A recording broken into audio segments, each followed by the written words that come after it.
But guys, so Lonnie Phelps, and that's not a made-up name, was an undrafted player who got a DUI and then was cut the next day.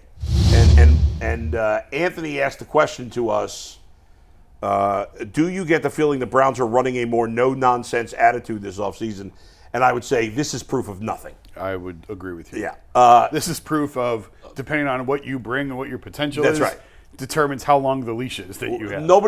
The odds of Lonnie Phelps making the roster were probably like 1%. Yeah.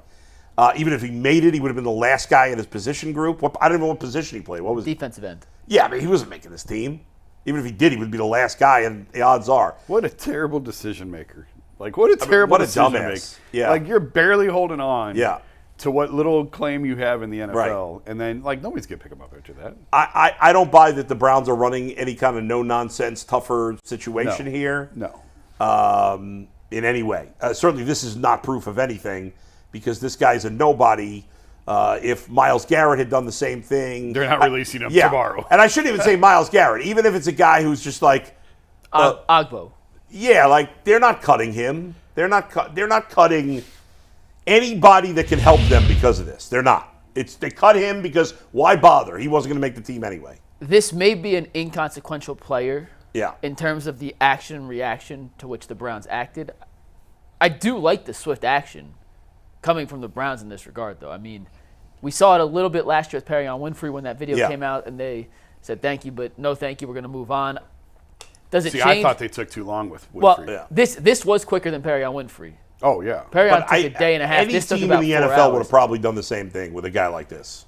I get that. I'm just saying I do like the fact that they took swift action. This saying, hey, even if you're I don't want to call someone an inconsequential player, but if you're essentially a nobody, a practice squad guy, a guy who's most likely not going to make the roster, we're just not going to put up with it. We're not going to deal with the headaches. We have bigger issues to fry. They are going to do that. And you said even if you are. Well, that doesn't make any sense. Those are the guys who are going to be, they are going to put up with it. The better you are, the more they put up with. No, I'm not saying they're not. Maybe I phrased that wrong. Yeah. I'm saying even though it was a guy who probably wasn't going to make the final roster anyway. Yeah. It happened. They're like, nope, don't want to deal with it. Bye. Like Right. it was an immediate reaction, and you could think the timing doesn't matter or whatever. We saw last year Perrion Winfrey. It played out a little bit. We spent a day and I believe a day and a half, and don't quote me on that, but I believe it was a day and a half from when we played that video the morning of the show, to then the next day we had to do a segment on Perrion Cut. This was literally happened in the morning, 4 o'clock, bye-bye. Well, Perrion, unlike this guy, was drafted, right? So it's a little different. Seventh round pick, there was though. some. No, Winfrey wasn't a seventh. Winfrey was like a third or fourth. No. Fourth. Yeah, he was. No, he wasn't. Yeah, he was. Yeah, he was like. I think he was a mid-round pick. I think he was a fourth. But obviously, they felt like there was a little bit of potential there with him. Right. And he was a fourth-round pick. My bad. Hand up. Sorry. He was always there. He was always into something. It felt like. And it's. I remember having that conversation on the show. Like, why are you putting up with this? Why? Why are you dealing with this? So I think that furthers the point of if you have any sort of potential at all, and they see something in you, they're going to put up with a little bit of nonsense. Exactly, because that wasn't the first thing he did. No. He's the guy who was a clown coming in. We knew that. Yeah.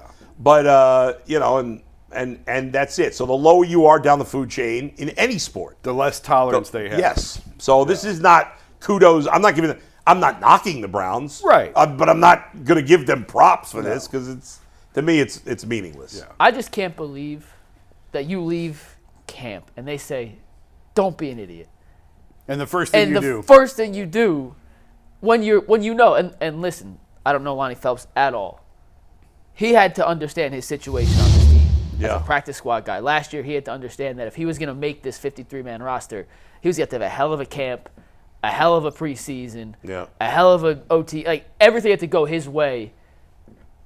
And you know what's on the line. And you know what's at stake. And you still do something like this. Like it's more disappointing than anything else. Jay